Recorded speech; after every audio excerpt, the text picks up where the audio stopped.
Okay, I opened this to record that I woke up pretty early.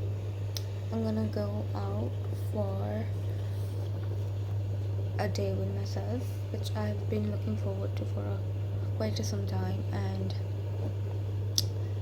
yeah, so I'm getting ready. It's cold, it's winter, it's December, and I really needed to do this before the year ends. This is important for me. Apart from that, I don't know why. I mean, this is one of those times after, while I'm having a bath or I'm sitting and doing my skincare, I get these thoughts, and I don't know. I recently had a friend who came home to visit, to meet. Every year she comes whenever she gets time to meet me here from all the way from Delhi. She asked me a question while we were sitting outside having a pleasant time by the fireplace, and she asked me, the topic came on like this: ki, what did I do to overcome my mental breakdown I was having by 2024, 2023, I guess. I don't remember the exact year, but when I started, my body started healing. I was falling in love with myself, and the physical issue, the physical aspect of my dilemma, oh,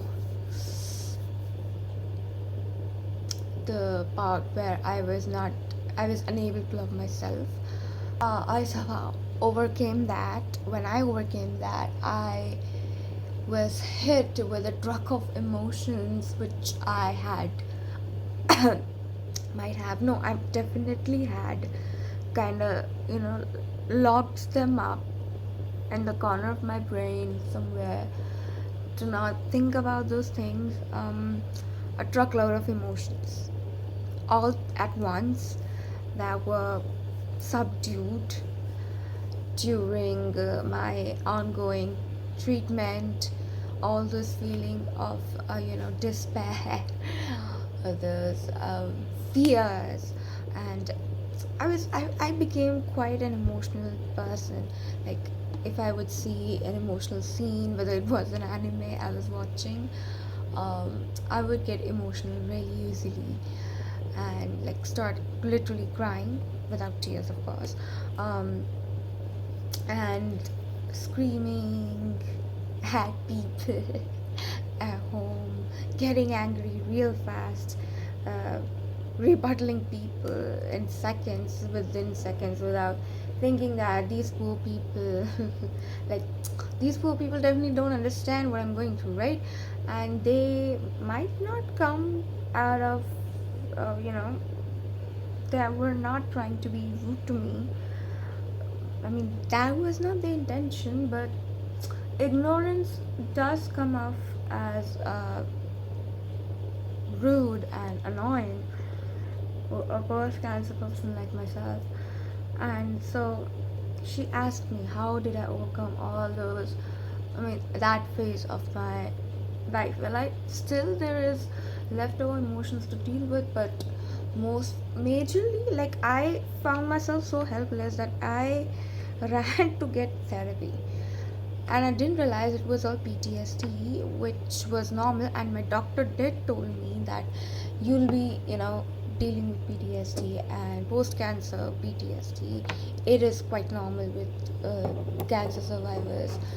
But I thought, like, I really needed somebody else, like somebody out of my house, to where I just wanted to kind of like dump all of those emotions and like maybe just talk about myself. And I did went to therapy with this guy. I regretted it so much. Like, I'll tell you what. It felt like I was the therapist and he was my patient. I don't know. This is what happened. Sometimes I feel like my on my face there is written in caps that dump all your emotions on this bitch, on this girl. Tell her everything about yourself. And he started telling me some weird ass shit about himself. He was talking about himself. He had his own struggles, and I mean, of course, physically, some physical disease he had, and problems, issues he had, and he was telling me that I don't know why. Like, what was he looking for? Like, will I relate to it? No, I would not. I wasn't relating to nobody, and I didn't want that relatability aspect. I was like, this is my story, this is my pain, this is my trauma, like my. This is different. Like, I'm a special case, and you need to listen to me for once. For God's sake, people were not listening to me on already, and that was frustrating enough. And on top of that, your therapist is talking about himself while you just sit there looking at his face, listening to his rubbish story that you are least interested in, that is not going to benefit you in any way. Like, so yeah, so she coming back to the topic why I started recording right now but I'm getting late. Because the thing was that she asked me, so how did I, get over all those things? And I told her that I don't know, I won't recommend this.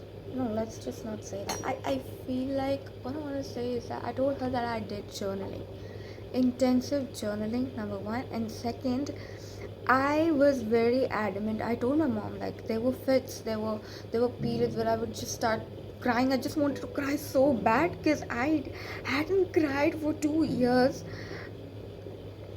The moment I was diagnosed, that was the time I cried, and I stopped crying in front of my doctor who told me about my diagnosis. And I was like, I straight up jumped on, like, I wanted to know the treatment for it. I wanted to know, like, if I would survive this. I wanted that surety and wanted to focus on my treatment completely without thinking about the disparity of my situation at that time. And I was already feeling angry at my parents for not telling me my diagnosis, which they certainly knew. It's the doctor who told me, like, complete stranger I'm meeting for the first time. So I was already going through that betrayal, and I mean, yeah, I forgot. I easily forgot. Like, they must have thought that I'm their baby, little baby. He was 21, and that shit pissed me off so bad. Anywho, so like I hadn't cried, like I hadn't let myself feel the despair, the sadness, the fear of that situation of having to be discovered suddenly that you have cancer, and a cancer like leukemia on top of that. And I was sitting at 70% blast cells, which is cancer cells at that time, corrupted blood cells at that time. So like, and the situation was so dire. Like, I had to be admitted immediately. We couldn't find a room that day, so the next day we came early morning, and I was quickly admitted. My treatment started, and soon after things happened, and I didn't let myself cry or even think about it. So those things were like, I closed my mind to it, and they were closed in a chest, locked and thrown back at the back of my head, my mind, my memory. And somehow that box opened up 2 years post treatment, and it was a gush of emotions, all very emotional, getting teary, crying, anger, annoyance, those kind of bad emotions. Not bad emotions, they were my emotions. And that is what I'm saying, that I was like, see, I'm not gonna go for therapy because I don't think I need that. And like, need in the sense that I didn't want a treatment. Like, I didn't want to treat this as a problem for something that I would need to treat. I wanted, I realized that I really need to feel my emotions to get past over them, and I had, like, you can say I had run away from them, or like closed off my mind to it, not letting them out. And when they all came out, I was like, Ma, let me just cry. Let me just sit with my feelings for some time. Let me feel those emotions. They were meant to be felt, and I didn't. I denied those feelings to be felt. I don't think that's a problem or something treatable or something that I need to, go see a therapist and get it treated. It wasn't that, and I wasn't, depressed or anything like that. I wasn't depressed. It was just those feelings that I had, the dread of your diagnosis, the dread of the fear of uncertainty of that situation. I had not let myself feel that. So I decided that, I really, really should allow these feelings to, come up, surface, and like feel them and journal about it. I did a lot of journaling on that. Like, literally there were days I was vomiting, also because like I was having this foggy memory post chemo brain situation. I still have that. I forget words. I know the words, I know the meaning, what I want to say, but I forget the words. It's so annoying. It's embarrassing too, but like, knowing my situation, I still get so, it's frustrating straight up. Like, when I'm talking to my friend, talking to a stranger, I know what I want to say, but I forget what I want to say. I forget the word, the specific word, and it's so annoying. It's so frustrating. Anyhow, so I was telling her that I did a lot of journaling and let myself feel those emotions, and now I think I didn't give I these emotions just needed time. These emotions needed to be felt, in order to leave my, you know my mind, my heart, or whatever. Like, those emotions needed to get out. They wanted space to be felt, and I just let that happen. I couldn't explain her all this. I just told her that, I did a lot of journaling. I don't know why I said that. Just that. I mean, I could have talked a lot, but I didn't. I could have explained her, but I didn't. So the thing I wanted to say was that I realized that not everything. I mean, all your emotions, I don't think they need, or a kind of a fixer, like it's some disease or problem that needs fixing. You have to go out and fix it. I didn't fix anything. I just, really went with the flow on this. But come on, I'm not telling you to do the same thing. It's, if it gets heavy, and do get therapy. I mean, you should go if it's getting really, really out of your hands. But like, I know myself quite pretty. I know myself too well. So I mean, that's how I managed. Basically, accepting my fundamental, my principle was that, formula, you can say, was that, accept it, let it come, feel them.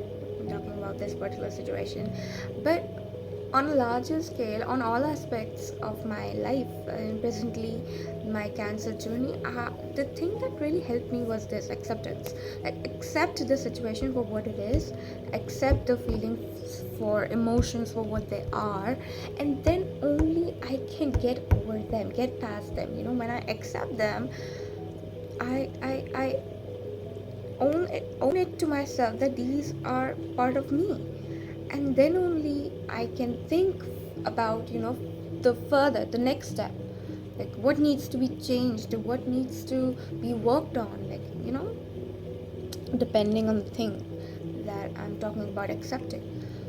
So that was and I'm gonna get ready and then going to this cute cafe that I love. It's not cute, it's really good, it's spacious, it's so calm, and I'm gonna spend some time there, read books, draw, and I might record too. So if I do, I'm gonna put it. I mean, for now, that is all I wanted to say. Okay, so yeah.